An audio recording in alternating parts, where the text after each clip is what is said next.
उन्होंने हमारे ऊपर प्रेशर डाला हुआ है, और प्रेशर इसलिए डाला हुआ कि हम आने वाले एमएलए के इलेक्शन के दावेदार हैं, और ये चाहते हैं कि ये बंदा इलेक्शन ना लड़े और इसको कहीं ना कहीं से डिफाल्टर करें। और जहां का ये खरीद फरोख्त का इन्होंने रोप लगाया हुआ है, ये खरीद फरोख्त जो है ये एक आबादी टीका है भाई, ना कि कोई किसी प्रकार का, जैसे आप बोल रहे हैं कि ये उन्होंने रोप लगाया कि पंचायत घर भेज दिया। ऐसा कुछ नहीं है, वहां को पंचायत घर नहीं है। हमारा जो पंचायत शासन पंचायत का प्रॉपर घर है वो 448 और 459 में जो है वो प्रॉपर पड़ा हुआ है, और उसमें 2 बिल्डिंगें बनी हुई हैं, ठीक है। और जो ये जो जिस जहां पे जो बोल रहे हैं पंचायत घर बना, वो पहले की एक बड़े पुराने टाइम में 88 में सराय थी, ठीक है। और सराय वो कच्ची सराय थी, सियालपोश थी, और उसके साथ एक पीपल का पेड़ था, वो ट्याला लगा हुआ था। जब उसके बाद जो है फिर उसके बाद वो जहाँ पे जो हमारे पास पंचायत घर था पुराना, वो चुड़ रहा था, तो उसके लिए बैठने के लिए जगह नहीं था। तो कुछ जो वहाँ के पहले जो प्रधान थे वो बैठने के लिए कुछ समय के लिए ऊपर चले गए उस सराय में, और जहाँ पे जब उस सराय पे रहे, तो जब मैं 2000 से प्रधान बना तो मैं भी वहां पे बैठा तो कुछ दिन, परंतु वो ऊपर गिरने वाला था।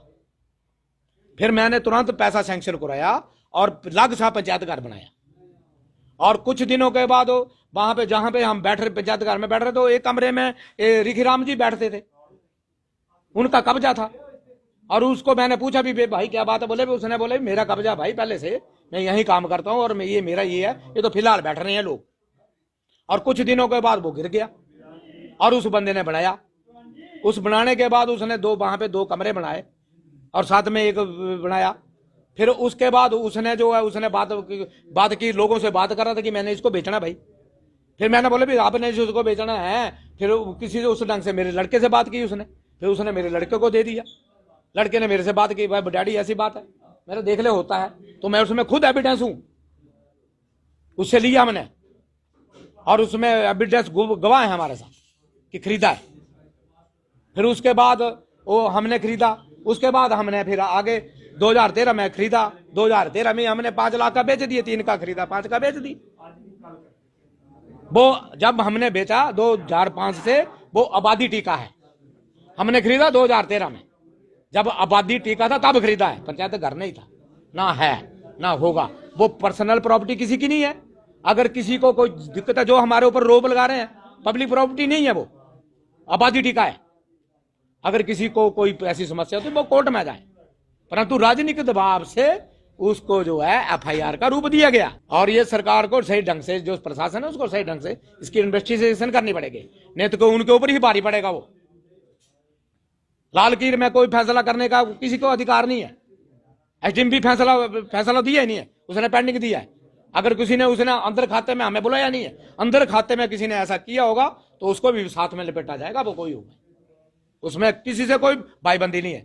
और जो ये करना चाहते हैं करें खुले दिल से, मुझे कोई दिक्कत नहीं है। अगर इसके बीच मुझे अंदर जाना पड़ेगा, मैं डरने वाला बात है आदमी नहीं हूं, मैंने कोई गलत काम नहीं किया है। ये कोर्ट का मैटर है, इसको कोर्ट डिसाइड करता है कि किसको देना है और किसको नहीं देना है। और ऐसा मैंने कोई भी सरकारी दस्तावेज जो मेरे पर धाराएं लगाई हुई है, वैसा कोई छेड़खानी नहीं की मैंने। हमारा पर्सनल एग्रीमेंट है, उसको चाहे हम माने ना चाहे ना माने। अगर सरकार चाहती है तो कर सकती है अपना कागज, परंतु हमारे तक पहुंची बात, हमें नहीं पूछा, हमें नहीं गिन सुना। अगर ऐसे ही एफआईआर होती रही तो अंधेर नगरी चौपट राजा, तो जो मर्जी है जेड़ा मर्जी है उसको रगड़ दो। ऐसा है कि मुझे अगर ये इस केस में कोई भी आरोप लगा दें, मैं मुझे अंदर भी डाल दे, मैं अंदर से भी केस इलेक्शन लड़ूंगा, मैं पब्लिक हित के लिए लड़ूंगा। अगर पब्लिक आएगी चाहेगी तो मुझे अंदर से भी जिताएगी, परंतु ये अंदर जाने वाला केस ही नहीं है। ये तो जो बंदे जिन्होंने एफआईआर दी है वो उसको भुगतने के लिए तैयार रहे भाई, क्योंकि मैं उनके ऊपर कार्रवाई करने जा रहा हूं और मैंने करनी है, इसमें कोई दो राय नहीं है। कब्जों में नहीं बिकती है, कब्जा बिकता है, कब्जा बिकता है, बहुत बिके हुए हैं।